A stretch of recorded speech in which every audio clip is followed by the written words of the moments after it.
अस्सलाम वालेकुम नाज़रीन, आज का सच के साथ मैं हूं नदीम हुसैन। आज काबीना इजलास के बाद जो वज़ीर इत्तलात फवाद चौधरी ने कहा है, उसके बाद ये वाज़ेह हो गई है कि हुकूमत जो है वो इंतखाबी इस्लाहात के ऊपर एक कदम भी पीछे हटने के लिए तैयार नहीं है और वो उस मौक़िफ़ को पूरी सख्ती के साथ और पूरे अज़्म के साथ लेकर आगे बढ़ना चाह रहे हैं। वो इलेक्ट्रॉनिक वोटिंग मशीन का इस्तेमाल होगा और नए इंतखाबात जो हैं वो नई मरदमशुमारी और नई हल्का बंदियों के तहत होंगे। ये बड़ा वाज़े और दो टोक ऐलान जो है आज वफाकी वज़ीर इत्तलात फवाद चौधरी ने किया है और ये ऐलान उन्होंने वफाकी काबीना के इजलास के बाद किया। उनका ये कहना है कि वफाकी काबीना ने ये बात भी कही है कि ओवरसीज़ पाकिस्तानी जो हैं वो पाकिस्तान का सरमाया है, पाकिस्तान का असासा है और किसी कीमत पर भी उनको वोट के हक़ से महरूम नहीं रहने दिया जाएगा। अपोजिशन जो है वो चूँकि इसको ये घबराहट है कि शफाफियत आ जाएगी और जो धांधली के हवाले से वो शोहरत रखते हैं उसको वो पूरा नहीं कर पाएंगे, लिहाजा वो इस तरीके से घबरा रहे हैं। फवाद चौधरी साहब ने क्या कहा आपको सुनाते हैं। इसके ऊपर हम बिल्कुल वाज़े हैं कि देखिए इलेक्शन कमीशन में हमें जो इस्लाहात हैं उनको लेके हमें बहरहाल आगे बढ़ना है और बैरून मुल्क पाकिस्तानियों की ख़ुसूसन इस वक्त जो सारा अगर आप देखें तो हमारा जो बैकबोन है हमारे मईशत की वो ओवरसीज़ पाकिस्तानीज़ हैं। ये मुमकिन ही नहीं है कि हम ओवरसीज़ पाकिस्तानीज़ जो हैं उनको हम ये हक़ ना दें कि वो इस चीज़ को जो है वो इलेक्शन में वो वोट नहीं डालेंगे या वो आगे कुछ नहीं करेंगे। अब ये जो मामला है चीफ इलेक्शन कमिश्नर के साथ भी एक महाज़ाराई की कैफियत है और जो कुछ वफाकी वज़ीर रेलवे आज़म सवाती और वफाकी वज़ीर इत्तलात फवाद चौधरी साहब उनके हवाले से इज़हार ख्याल कर चुके हैं, तो इसको महाज़ाराई का नाम देना भी एक छोटा लफ्ज़ है। इस वक्त हुकूमत जो है इदारे के साथ नहीं, चीफ इलेक्शन कमिश्नर के साथ बराह रास्त टकराव में है। क्या चीफ इलेक्शन कमिश्नर जो हैं वो दबाव का सामना कर पाएंगे और क्या या वो एग्ज़िट का रास्ता जो है वो इख्तियार करेंगे। चीफ इलेक्शन कमिश्नर की तकर्री के लिए ज़ाहिर है कि लीडर ऑफ़ द हाउस और लीडर ऑफ़ द अपोजिशन में मुशावरत ज़रूरी है।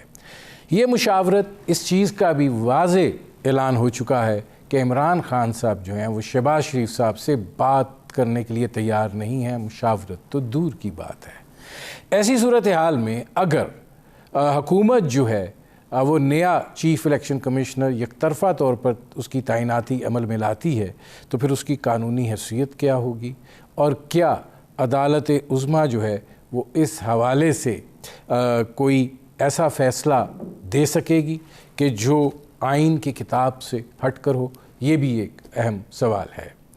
दूसरी तरफ चेयरमैन नैब का मामला जो है वो भी चल रहा है और ये वो दूसरा इशू है कि जिसके ऊपर दिखाई ये देता है कि हुकूमत जो है वो मौजूदा चेयरमैन नैब को बरकरार रखना चाहती है। यहाँ पर भी सूरत हाल ये है कि चेयरमैन नैब का तकर्रुर भी जो है वो लीडर ऑफ़ द हाउस और लीडर ऑफ़ द अपोजिशन जो है उनकी मुशावरत से ज़ाहिर है वो होना है। वो मुशावरत नहीं होगी अगर चेयरमैन नैब का तकर्रुर भी हुकूमत अपने तौर पर करना चाहती है या तोसी अपने तौर पर करना चाहती है, तो फिर ऐसी सूरत हाल में हालात और वाक़यात जो हैं वो किस नहज पर जाएंगे। जहाँ तक इलेक्ट्रिक वोटिंग मशीन का ताल्लुक़ है, आज मुस्लिम लीग नवाज़ के सेक्रेटरी जनरल जो हैं वो ये बात कह रहे थे कि ये वोटिंग मशीन जो है ये दुबई में तैयार हो रही है और ज़ाहिर है यहाँ पे एक आई वॉश के लिए गेम खेला जा रहा है। इस बात की तहकीकात होनी चाहिए कि ये दुबई में क्यों तैयार हो रही है और उसके पीछे कौन शख्सियत जो है वो मुलव्विस है। अब एक और चीज़ जो सामने आ गई है वो है इलेक्शन जो है वो नई मरदमशुमारी और नई हल्का बंदियों के तहत होगा। 18 माह का अरसा दरकार होगा मरदमशुमारी के लिए, उसमें भी टेक्नोलॉजी के इस्तेमाल की बात की जा रही है और ज़ाहिर है फिर उसके बाद हल्का बंदियाँ। फवाद चौधरी साहब फरमा रहे थे कि जिन लोगों को ये उम्मीद थी, आस थी और वो काफ़िए दौड़ा रहे थे कि अगला बरस जो है वो इंतखाबात का साल होगा और इंतखाबात जल्दी हो जाएंगे, तो उनको ठंड पड़ जानी चाहिए कि ये इंतखाबात जो हैं ये बुनियादी तौर पर नई मरदमशुमारी और नई हल्का बंदियों के बाद होंगे और इस तरीके से अपने वक्त मुअय्यना के ऊपर होंगे। ये वो सूरत हाल है जिस पर करेंगे बात। आपका अपने मेहमानों से तारुफ़ करवाते हैं। हमारे साथ मौजूद हैं सेनेटर कामिल अली आगा साहब, मुस्लिम लीग काफ से उनका ताल्लुक़ है। हमारे साथ मौजूद हैं डॉक्टर तारिक फजल चौधरी साहब, मुस्लिम लीग नवाज से उनका ताल्लुक़ है।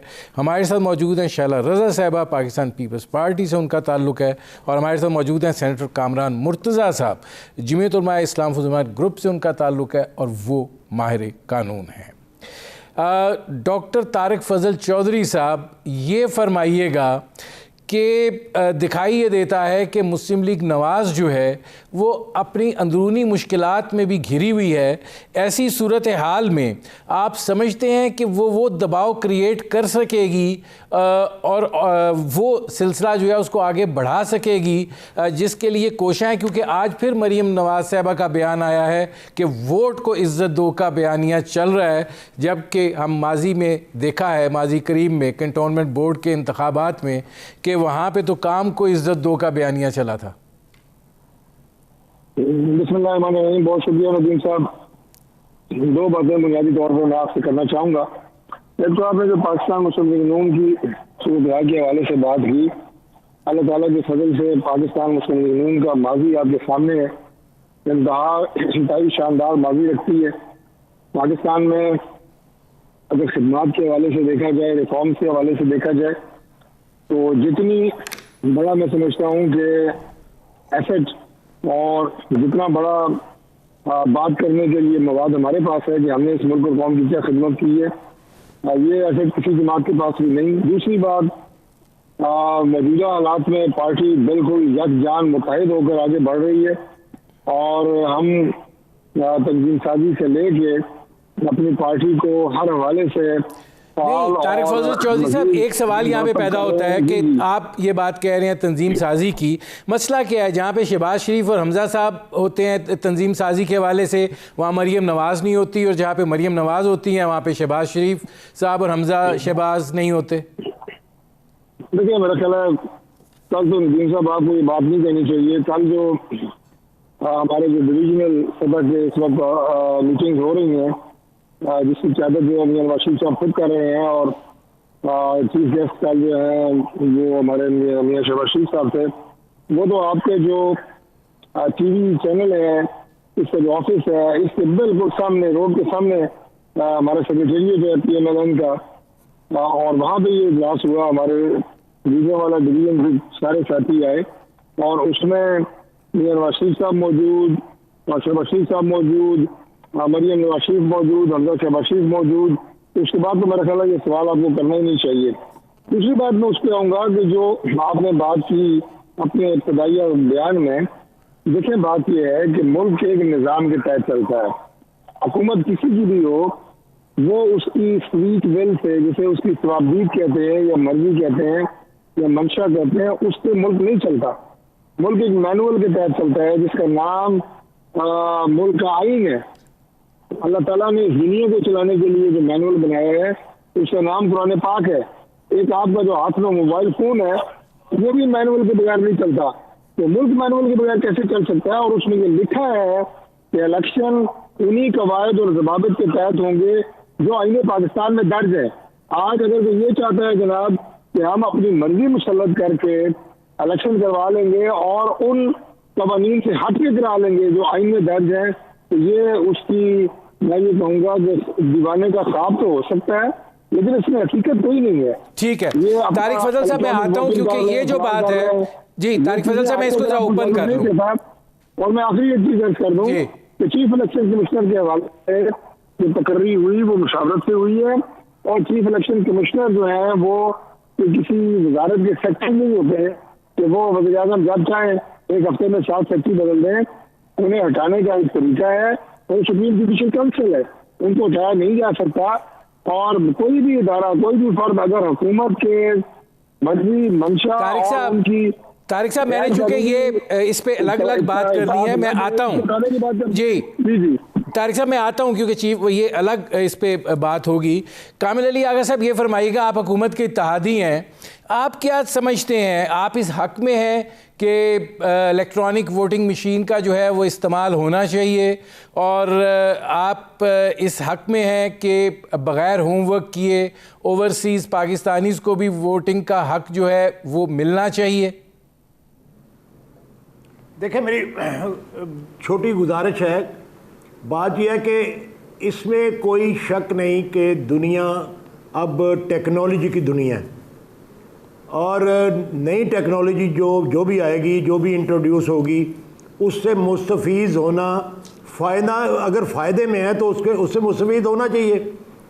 ये जो EVM मशीन है, इसके मुतल्लिक ये कोई नई बात नहीं है, बड़ा पुराना डिबेट होती रही है। और आपको याद होगा कि एक कमेटी, पार्लिमानी कमेटी बनी थी, जिसके सरबराह थे जनाब जहांगीर बदर साहब, अल्लाह पाक उन पर गरीक रहमत करे, वो दुनिया से रुखसत हो गए। लेकिन उस कमेटी ने बड़ी मेहनत की, मैं भी उस कमेटी का मेंबर था, और उसमें इतनी डिबेट हुई और तकरीबन 1-1.5 साल वो कमेटी जो है वो काम करती रही। इलेक्शन कमीशन ऑफ पाकिस्तान भी उसके अंदर शरीक रहा और सिफारिशात मुरतब होती रहीं। वो इलेक्शन रिफॉर्म की कमेटी थी, और उसके बाद फिर उसकी सिफारिशात के ऊपर 2017 का इलेक्शन रिफॉर्म एक्ट जो है वो बनाया गया। उसके अंदर 2017 की तरामीम आई, उसके अंदर शामिल था कि इलेक्शन कमीशन को एम्पावर किया जाए कि वो EVM टेक्नोलॉजी से फ़ायदा उठाए, और उस कमेटी के अंदर तमाम जमायतें मौजूद थी, यानी कंसेंसस था तमाम जमातों के अंदर, पॉलिटिकल लीडरशिप के अंदर, कि EVM मशीन से फ़ायदा उठाया जा सकता है, और इलेक्शन कमीशन ऑफ पाकिस्तान उसके मुतल्लिक़ जो अपना जो ज़रूरत है वो कार्रवाई करे। आज बात तो उससे आगे शुरू होनी चाहिए थी नदीम हुसैन, लेकिन ये कंट्रावर्सी शुरू हो गई। जब एक चीज़ पे पूरी कौम मुत्तफिक है, तमाम जमातें मुत्तफिक हैं, तो फिर उसके अंदर कंट्रावर्सी पैदा करने की क्या जरूरत है? कामिल अली आगा साहब, आपने बड़ा वैलिड पॉइंट उठाया है, मैं आता हूं जरा इस पॉइंट के ऊपर बात करने। 1 मिनट सुन लेना जी नदीम हुसैन, 1 मिनट सुन ले बात जी। गुजारिश ये है कि जब तमाम जमातों ने एग्री कर लिया और इलेक्शन कमीशन ऑफ पाकिस्तान की जिम्मेदारी बन गई, तो आज जो ये इख्तलाफात है किस वजह से हैं? एक तो मैं समझता हूँ हुकूमत से भी कुछ कम ज़रफ़ी हुई कि उन्होंने एक मशीन इंस्टॉल कर दी ला के कि ये मशीन इस्तेमाल होगी। नहीं, ये मशीन नहीं। मैं समझता हूँ कि अगर इख्तलाफ है किसी को, तो वो अपनी मशीन बताए कि कौन सी मशीन दुनिया के अंदर कामयाब तरीन तरीके से चल रही है, जिसके नतायज अच्छे हैं। इलेक्शन कमीशन ऑफ पाकिस्तान को भी इसकी रिसर्च करनी चाहिए थी। इसके मुतल्लिक़ इसकी तैयारी के लिए बहुत सारे मौके आए। पार्लिमानी कमेटी बैरून दौरे पे भी गई, दूसरे मुल्कों के निज़ाम को भी चेक किया। अब ये मुझे नहीं समझ आती कि ये कंट्रावर्सी क्यों शुरू हो गई है। मैं आता हूँ आगा साहब, इस नए क्यों चली गई? आगा साहब, मैं इस पॉइंट पे जरा बात करना चाह रहा हूँ, मैं आता हूँ। शैला रजा साहबा, जो कामिल अली आगा साहब बात कर रहे हैं, पॉइंट वैलिड है कि अगर ये जहांगीर बदर साहब की सरबराही में ये कमेटी बनी, उसमें इत्तफाक हुआ कि जी एम्पावर किया जाए इलेक्शन कमीशन ऑफ पाकिस्तान को कि वो टेक्नोलॉजी जो है उसको अपनाए, तो आज जब टेक्नोलॉजी अपनाने की बात हो रही है, तो फिर ये जो तनाज़ा है वो क्यों खड़ा हो गया है? उसकी तो फिर कोई वजह नहीं नज़र आती। अब आगे चलें और ये मामला जो है उसको तय करें। तो ये है कि हुकूमत ये समझती है कि ऑपोजिशन, इलेक्शन कमीशन और थर्ड पार्टी लाइफ वगैरह टेक्नोलॉजी के इस्तेमाल के खिलाफ। हुकूमत ये समझती है कि जो ऑपोजिशन है उसको कोई नो हाउ नहीं है। हुकूमत ये समझती है कि वो जो ये करने जा रहे हैं हम उसके खिलाफ हैं, जबकि ऐसा किसी भी लेवल पे नहीं है। सरदारी साहब की गवर्नमेंट थी, कुछ सही फरमाया इन्होंने, पे काम हुआ, एक ईवीएम मशीन लेके भी आई गई, एक ईवीएम लाई भी गई। उसमें इसमें ये फर्क है कि उसमें एक अथेंटिसिटी के लिए पेपर नहीं होता था, इसमें एक पेपर दिया है जिसको आप अपनी अथेंटिसिटी चेक कर सकते हैं कि अगर आपने वोट डाल दिया है और आप चाहते हैं तो ये भी है जो मेरी नॉलेज में आया है। सवाल यहाँ पे ये बिल्कुल नहीं है कि नून लीग नहीं चाहती, पीटीआई नहीं चाहती, पीएमएल नहीं चाहती, पीपल्स पार्टी नहीं चाहती। उस वक्त के जो एतराज़ात थे उसमें इलेक्शन कमीशन को जो है वो भारत भेजा गया। केरला में जो है 1982 में जो ये काम हुआ था, प्रोजेक्ट किया गया था, उसमें बड़े मसाइल निकले और फिर ये डिसाइड किया गया कि इसमें जो पाकिस्तान की मशीन है उसमें बेहतरी लाई है।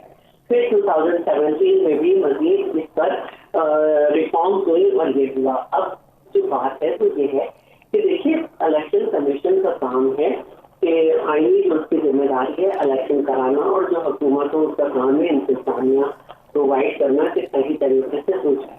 तो अगर देखा जाए तो इलेक्शन कमीशन और पॉलिटिकल पार्टीज और थर्ड पार्टी ये सब जो है ये आवाम से रिप्रेजेंटेटिव, ठीक है।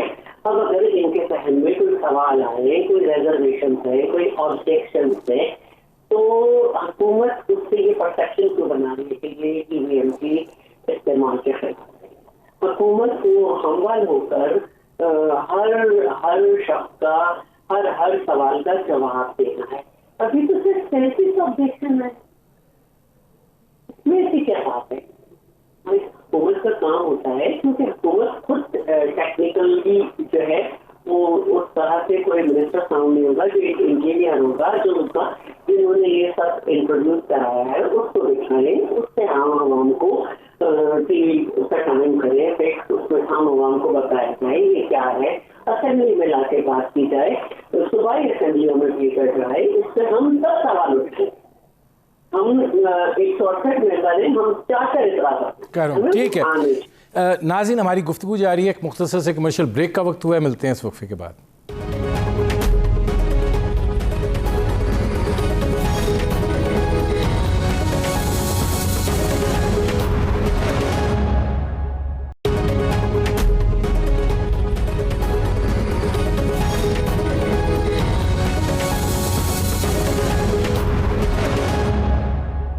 Welcome back.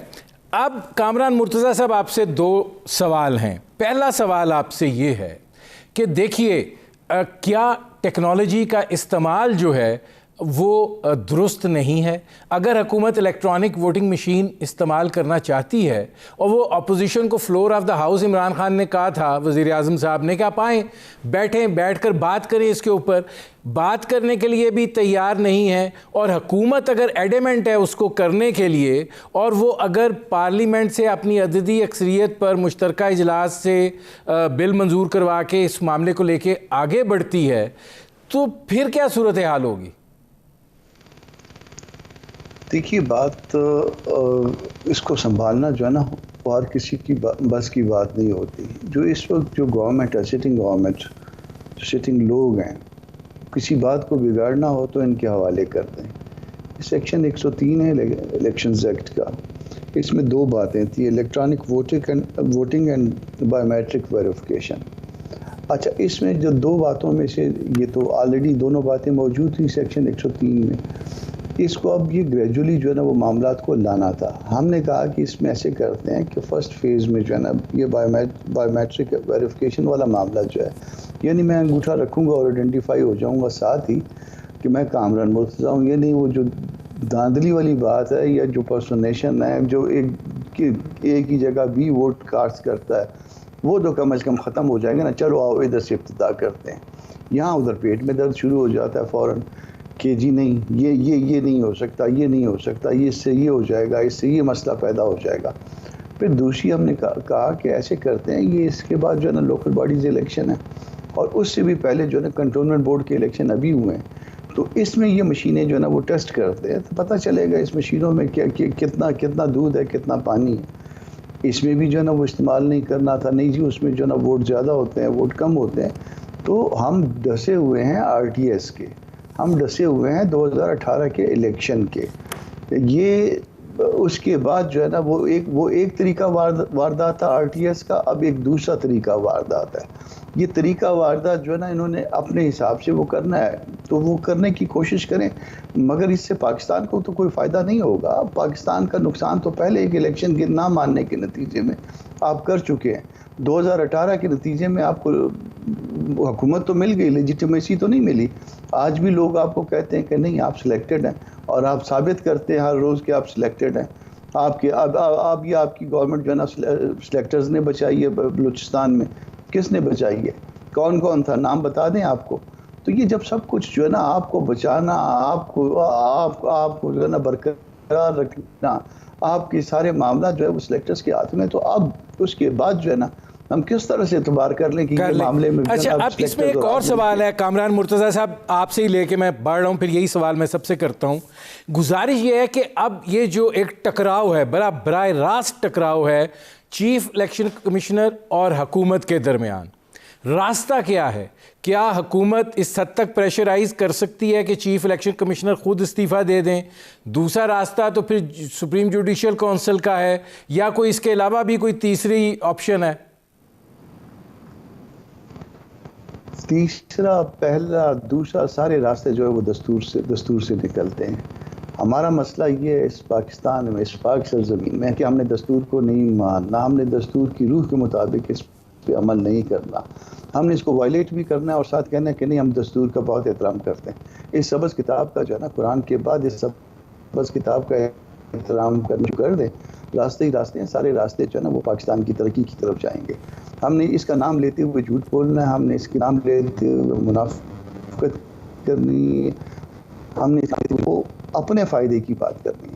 जहाँ पे डेमोक्रेसी होती है वहाँ पे एक माइंडसेट भी होता है, वहाँ पे जो है ना वो धांधली दूसरे जो 2 नंबर तरीके हैं वो जो है ना वो डेमोक्रेसी में जो है ना वो इनको जो है ना माइनस कर देते हैं। हमारे यहाँ तो 2 नंबर तरीके तो छोड़ दीजिए, 200 नंबर तक तरीके राइज हैं, और 200 नंबर तरीक़ों में जो है ना वो ताकत के ज़रिए जो है ना धांधली, बग़ैर ताकत के ज़रिए धांधली, अब मशीन के ज़रिए धांधली, ये सारे जो है ना ये तरीक़ाकार हैं।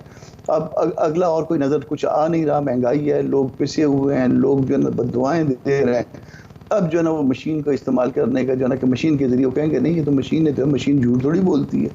और कोई मशीन को जो है ना वो जो उसका सॉफ्टवेयर होगा वो बोलेगा ना। ठीक है, आप हर 100 वोट के बाद जो है ना वो उसके बाद जो है ना वो एक टप्पा लगाना शुरू कर दें, और उसके बाद जो है ना अगला 100 वोट एक तरह का आना शुरू हो जाए।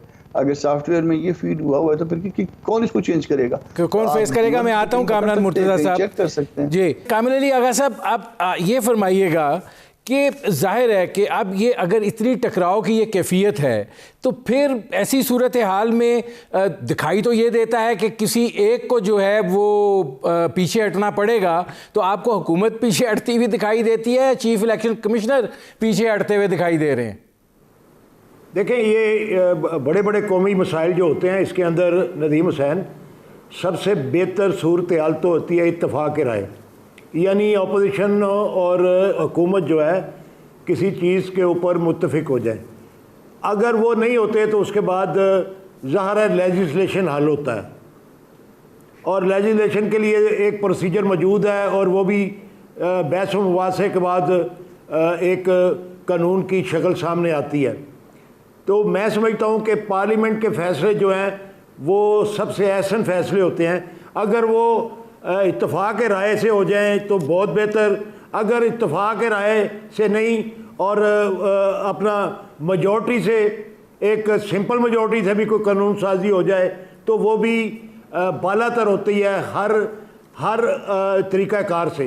तो मेरे ख़्याल में अब एक ही रास्ता रह गया, अगर इत्तफाक राय नहीं होता, जो हो चुका था मैं समझता हूँ उसको ये तरीक़ाकार की गलती की वजह से कंट्रोवर्शियल बना दिया गया, वरना एक चीज़ इत्तफाक राय से तय हो चुकी थी कि इस किस्म की टेक्नोलॉजी को election commission of Pakistan adopt करे, और पार्लियामेंट का हक था, क्योंकि पार्लियामेंट का फैसला था, कानून साजी हो चुकी थी, तो वो पार्लियामेंट उसको पूछती इलेक्शन कमीशन ऑफ पाकिस्तान को कि आपने आज तक इस सिलसिले में क्या किया है, और उसको वसाइल भी फराहम करती ताकि ये मशीन की कंट्रोवर्सी पैदा ना होती।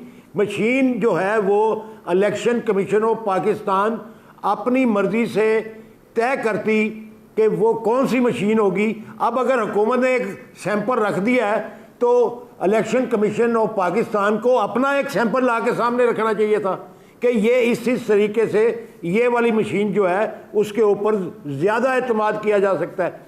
यहाँ पे अगर हुकूमत ने अपनी मशीन सामने रखी है तो इलेक्शन कमीशन ऑफ पाकिस्तान कहता है मैं ना मानूँ, यानी कुछ बता भी नहीं रहा, प्रपोज भी नहीं कर रहा, और लेकिन ये कह रहा है कि आपका ये निज़ाम जो है वो हमें काबिल कबूल नहीं है। हालांकि ये फैसला करना इलेक्शन कमीशन ऑफ पाकिस्तान का अख्तियार नहीं है। इलेक्शन कमीशन को बाख्तियार कर दिया गया हुआ है कि वो इस चॉइस को ज़ेर इस्तेमाल लाए और इस तरीक़ाकार को अडॉप्ट करे। ठीक है, उसको मैं आगा साहब आता हूँ जी मैं आगा साहब आता हूँ। इसमें तारिक फजल चौधरी साहब ये फरमाइएगा कि जैसे कामिल अली आगा साहब कह रहे हैं कि अगर सादा मेजॉरिटी से भी कानून बन जाता है तो फिर काबिल कबूल होना चाहिए। तो अगर हुकूमत जो है, जो एडमेंट है, तुली हुई है और उनका पूरा अज़्म है कि उन्होंने इन इंतखाबी इस्लाहात के साथ जाना है, वो जॉइंट सेशन बुलाते हैं, अपना बिल मंजूर कराते हैं, तो फिर तो वो आइनी तरीक़ाकार ही है ना। देखिए, इलेक्शन कमीशन एक आइनी इदारा है और इलेक्शन का इनेकाद वो भी पाकिस्तान के आइन से होना है। आप सिंपल मेजॉरिटी के जरिए कोई कानून तो बना सकते हैं लेकिन आप आइन को तब्दील नहीं कर सकते। और जो औरत साहब ने ये फरमाया कि जनाब इलेक्शन कमीशन ना हाँ करता है ना करता है, एतराज़ किया, बताता नहीं है। इलेक्शन कमीशन ऑफ पाकिस्तान ने 18 से ज़ायद सवालात हुकूमत से पूछे हैं ईवीएम के हवाले से और अपने खदशात का इजहार किया है। ये इस मशीन में ये खराबी हो सकती है और इलेक्शन की जो शफाफियत है उसको इस मशीन के जरिए यकीनी नहीं बनाया जा सकता। ये इलेक्शन कमीशन ऑफ पाकिस्तान का बुनियादी नुकता था और उन्होंने 18 से ज़्यादा हुकूमत से पूछे। अब उन सवालात का जवाब देने की बजाय हुकूमती वज़रा इलेक्शन कमीशन ऑफ पाकिस्तान को गालियाँ दे रहे हैं, चीफ इलेक्शन कमीशनर को मुतनाज़ा बना रहे हैं, उन्हें कह रहे हैं कि वो एक पार्टी है, उन्हें कह रहे हैं कि वो अपोजिशन की ज़ुबान बोलते हैं। कहा जा रहा है जनाब कि election commission of Pakistan opposition का हेडक्वार्टर बना है। एक वजीर मौसूफ कभी बोलते नहीं थे तो माशाल्लाह क्या खूबसूरत बोले हैं। उन्होंने कहा चाहते हैं मैं खुद जाके इस इदारे को आग लगा दूँ। गवर्नमेंट का एक सिटिंग फेडरल मिनिस्टर पाकिस्तान के एक आईनी इदारे को कह रहा है तो मेरा दिल चाहता है मैं जाके से आग लगा दूँ। ये बात हम इंडिया के किसी वजीर की सुने कि वो इंडियन चीफ इलेक्शन कमिश्नर को या इलेक्शन कमीशन को कहे कि मैं उसे आग लगा दूं, लोग उसे घरों से बाहर ना निकलने दें। वहाँ पे इदारे इस कदर मजबूत हो चुके हैं और लोग अपने इदारों की इस कदर करते हैं, लेकिन ये लोग इस तरह की हरदा रसाई के बाद भी दंगनाते फिर रहे हैं, किसी को परवाह नहीं है। बहरहाल इलेक्शन कमीशन ऑफ पाकिस्तान ने नोटिस दिया है और मैं समझता हूँ कि उसमें मुनासिब कार्रवाई होनी चाहिए ताकि ये ना हो कि वो वजीर हो चाहे कोई किसी मनसब पे हो वो किसी दूसरे आईनी इदारे के बारे में जब मुंह खोले अपनी मर्जी की बात करे, जो दिल चाहे वो कहे। ये नहीं होना चाहिए, नहीं होना चाहिए। तो तारिक फजल चौधरी साहब मुझे एक ब्रेक लेना पड़ रहा है। नाज़रीन हमारी गुफ्तगू जा रही है, एक मुख्तसर से कमर्शियल ब्रेक का वक्त हुआ है। मिलते हैं इस वक्फे के बाद।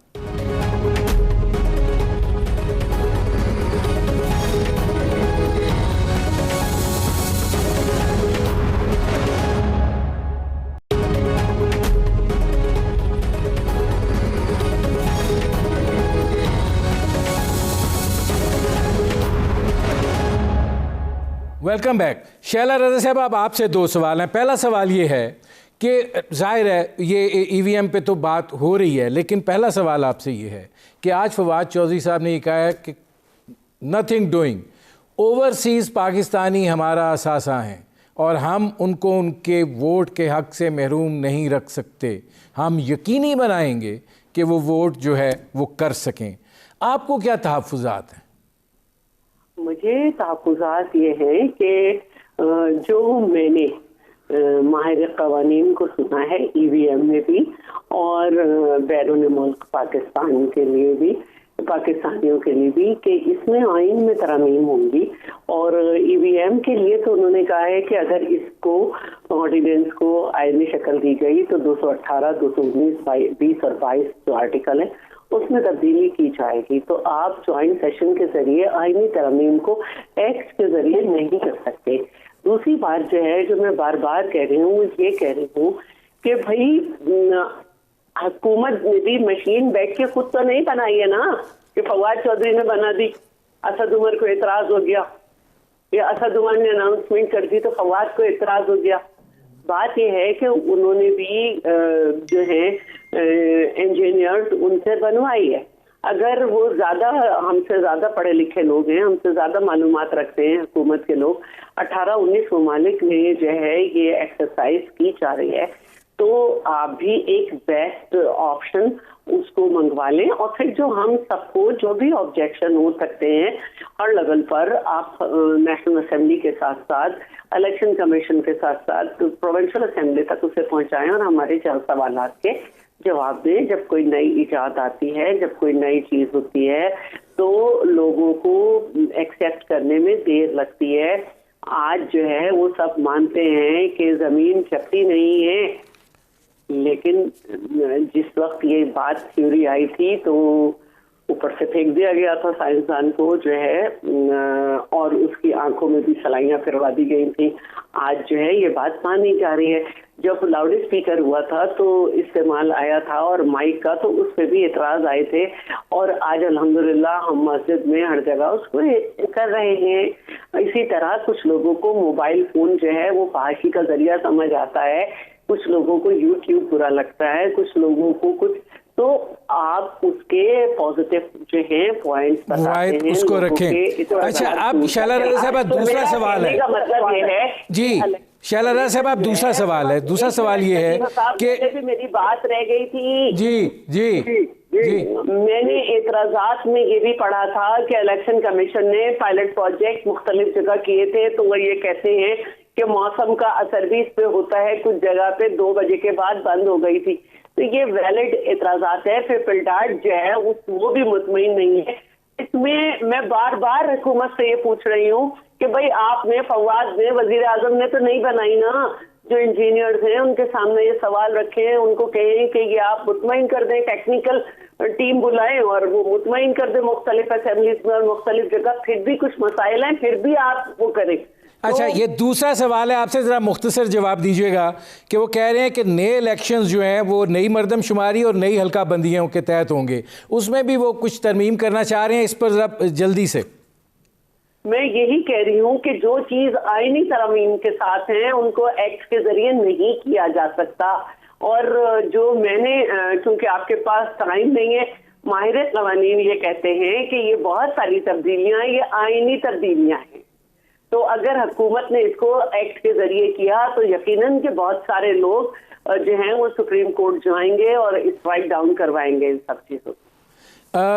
इसमें कामरान मुर्तज़ा साहब, आप इत्तफाक करते हैं शैला रज़ा साहिबा की इस बात से? इस पे कहीं ना कहीं पे सिक्रेसी जो है ना वो वायलेट होती है, और सिक्रेसी जो उसका वायलेट होना ज़ाहिर है वो दस्तूर के मुताबिक सीक्रेट बैलेट है, ये कहीं ना कहीं पे ये कॉम्प्रोमाइज़ हो रही है। और बहुत सारे जो है ना इलेक्शन कमीशन ने एतराज़ात किए हैं, 34-37 एतराज़ात हैं उनके इलेक्शन कमीशन के। इलेक्शन कमीशन जो एक दस्तूरी इदारा है उसको ये जो है ना मुतमिन नहीं कर पाए। मुतमिन सिर्फ इस तरह से कर पा रहे हैं कि उसके बाद आग लगाने की धमकियाँ हो रही हैं, और पता नहीं इस तरह की जो है ना वो गैर मुनासिब ज़ुबान जो है ना इस्तेमाल की जा रही है उनके ख़िलाफ़। इसी तरह से बाकी अपोजिशन के ख़िलाफ़ भी गैर मुनासिब ज़ुबान इस्तेमाल कर रहे हैं। बात यह है कि इतनी बड़ी तब्दीली, मतलब ये जोहरी तब्दीली कह सकते हैं आप इलेक्शन में, ये जोहरी तब्दीली जो है ना वो इस तरह से नहीं होती। इसमें आपको बड़े लोगों को जो है ना वो बिठा के, पार्टियों के हेड को बिठा के, उसके बाद जो है ना इसमें इत्मीनान दिलाना था कि जी नहीं, इसमें जो है ना ये किसी किस्म का जो है ना वो ख़राबी नहीं आएगी, और फिर एक मशीन बना के पहले से जो है ना वो लोगों को बता देना कि ये मशीन है। भाई आपका क्या प्रॉब्लम था कि आप मशीन भी बनवा के ले आए हैं? जाहिर है कहीं ना कहीं पे कमिटमेंट है ना कि ये मशीन है और ये अच्छा, अब चूँकि कामरान मुर्तज़ा साहब दूसरा सवाल है, मुझे आगे बढ़ना है और वक्त भी ज़रा महदूद है, ये फरमाएं कि हुकूमत जो है अगर चेयरमैन नैब की तोसी करती है तो कानूनी और आइनी पोजीशन फिर क्या होगी? देखिए, इसमें हुकूमत इस बात पे तुली हुई है कि उसको तोसी दी जाए उनको, मगर इस आर्डिनेंस की जो 99 वाला आर्डिनेंस है, इसकी मंशा यही थी कि ये जो है ना इसमें एक्सटेंशन नहीं हो सकती। यानी इसके पीछे लॉजिक ये थी कि वो इंडिपेंडेंटली काम करेगा। तो जितना इंडिपेंडेंटली काम किया वो तो आपने देख लिया। इसमें और उहदों में भी जो है ना वो तोसी नहीं हो सकती थी, वो उन्होंने बाय ऑर्डिनेंस कर दिया। इससे पहले ये सारी हरकत कर चुके हैं और लोगों के लिए इसी नैब के। अब इसमें भी ये करने जा रहे हैं, तो इसमें सारा जो है ना वो इनका जो कुछ भी डिज़ाइन हुआ है ये इस 5 सालों में चला, तो ये अब आपके सामने सारा खुल के आ गया। अगर कोई इस पर बिलीव नहीं करता था कि नैब और गवर्नमेंट मिली हुई है और नैब और उसके पीछे गवर्नमेंट के पीछे लोग हैं वो मिले हुए हैं और जानबूझ के लोगों को रुसवा कर रहे हैं, तो अब जो है ना इसके बाद जो है ना ये जब इनको एक्सटेंशन देंगे तो ये बात जो है ना वो हर एक आम आदमी तक भी पहुँच जाएगी कि ये देख लीजिए कि ये जो है ना इस कमिटमेंट पे जो है ना ये सारा ड्रामा हो रहा था। अपोजिशन के लोगों को रुसवा किया जा रहा था, उनके खिलाफ मुकदमात बन रहे थे, उनको जो ना जेलों में महबूस किया हुआ था। तो ये सारा कुछ जो है ना ये उसी जो है ना प्रोग्राम का हिस्सा है। पहले कामरान मुर्तज़ा साहब मैं आता हूँ जी, गवर्नमेंट कर रही। अब इसमें कामिल अली आगा साहब ये फरमाइए, चीफ इलेक्शन कमिश्नर और चेयरमैन नैब, क्या हुकूमत के लिए ये आगे चल के 2 बड़े बहरान बनने वाले हैं? नहीं, मैं नहीं समझता। बहरान तो हमारे वज़रा जो आजकल हुकूमत है वो किसी भी बात को बना लेते हैं, लेकिन अगर हुकूमत ना बनाना चाहे और हुकूमती वज़रा ज़रा अपनी ज़बान के ऊपर कंट्रोल रखें और आइन और कानून की रोशनी में अगर कोई तरमीम ये ला सकते हैं तो ले आए, तो मेरे ख्याल में कानून बन जाता है। ये रोज तो मुतालबा होता रहा है। ऐसा बात तो ये है ना कि अगर आपने आईनी तरमीम करनी है तो 2/3 चाहिए एक्ट के तहत, तो आप ये काम नहीं कर सकते, आइन तो नहीं बदल सकते आप खाली सादा तरमीम से। तो नदीम हुसैन, बात यह है कि अगर किसी के पास 2/3 मेजोरिटी होगी तो फिर ही आइन में तरमीम करेगा ना। मैं ये तो नहीं कह रहा कि वो 2/3 के बगैर आइनी तरमीम हो जाएगी। मैं ये कह रहा हूँ कि अगर हुकूमत ये कर सके, जिसका तरीकाकार हमेशा मैं पहले भी अर्ज कर चुका हूँ, एक ही होता है कि कंसेंसस क्रिएट किया जाए, इत्तफाक राय क्रिएट हो जाए तो कोई भी काम हो सकता है। अपोजिशन जिस नैच पे भी चल रही हो, लेकिन अगर किसी तरमीम के ऊपर इत्तफाक राय हो जाती है तो 2/3 मेजॉरिटी भी बन सकती है। और अगर कानून साजी करनी है तो उसके लिए सिंपल एक मेजॉरिटी की ज़रूरत होती है, वो तो हुकूमत के पास मौजूद है। मैं समझता हूँ काम एंड कूल रह के मामलात को उलझाने की बजाय सुलझाया जा सकता है, और मुमकिन गैर ऐसी चीज़ें जो नामुमकिन होती है उनको भी इसी पार्लियामेंट के अंदर मुमकिन बनाया जाता रहा है, और मैं समझता हूँ आज भी बनाया जा सकता है। तारिक साहब ये फरमाइएगा कि कामिल अली आगा साहब ने ये बात कही है कि मुमकिन बनाया जा सकता है मुसालहत को और एक फ़ाहम तफ़हीम के ज़रिए काम हो सकता है। शहबाज शरीफ साहब काफ़ी इस बात पर ज़ोर दे रहे हैं। आपको लगता है कि चेयरमैन नैब के मामले पर जो है कोई रास्ता निकल सकता है? हालांकि फवाद चौधरी साहब तो ये बात कह चुके हैं कि किसी कीमत पर खान साहब शहबाज शरीफ साहब से बात नहीं करेंगे। मुझे कामिल अली आगा साहब के ताल्लुक जो है वो मुस्लिम काफ से है, तो शुजात साहब, चौधरी साहब, तो शुजात साहब जो है वो उनकी सियासत एक मुख्तलिफ अंदाज की सियासत है। इमरान खान की सियासत वो सियासत से बिल्कुल मुख्तलिफ है। इमरान खान साहब की जो सियासत है उसमें गालम गलोच है, उसमें नफरत है, उसमें दूसरों के खिलाफ सिर्फ इल्ज़ाम लगाने और मुल्क को इंतशार से जिंदगी चलाना है। पाकिस्तान तहरीक इंसाफ ने अब तक इंतशार फैलाने को और मुल्क को क्या दिया है। अब ये बात अगर फिर मैं कहूँगा कि आप अमेरिका यूरोप की मिसाल छोड़ें, अपने रीजन में आप बात करें तो आपको ये पता लगे जनाब के बांग्लादेश का जो लीडर ऑफ हाउस है वो लीडर ऑफ अपोजिशन को कह रहा है कि मैं तुमसे बात नहीं करूँगा। कितनी नफरत आपके जहन में आएगी कि यार किस तरह का लीडर ऑफ हाउस है जिसकी जिम्मेदारी है पार्लियामेंट को चलाना। वो कह रहे हैं मैं लीडर ऑफ अपोजिशन से बात करने के लिए तैयार नहीं। भाई हमने क्या किया हुआ है? हमने कोई उनकी जाति नुकसान पहुंचाया है? हमने उनके खिलाफ कोई जाति कोई हमले किए हैं? कुछ नहीं किया। हम अपनी एक जो अपोजिशन की फसल होती है हम एक डिग्निफाइड तरीके के साथ वो कर रहे हैं और वो हम करते रहेंगे। बात भले ना करें, वो नहीं बात करना चाहते, हमें भी कोई जरूरत नहीं है। किसने कहा उनसे रिक्वेस्ट की है कि आप बात करें? लेकिन उनकी जो आप ये कहें कि 16 बयानियाँ हैं जो उनकी 3 साल से आपने देखा है, सिवाय पिछले मुद्दों पर तनकीद के मौलाना नहीं दूंगा। इसके अलावा मुझे कोई तकरीर उनको उठा के देख लें जिसमें कोई मटीरियल हो, जिसमें कोई पॉलिसी हो, जिसमें मुल्क को आगे लेके चलने की बात हो। तो इस तरह का जो रवैया है वो किसी भी ऐसी ओहदे की तकर्री के लिए आप ये कहें कि उसको काबिल अमल नहीं होने देगा।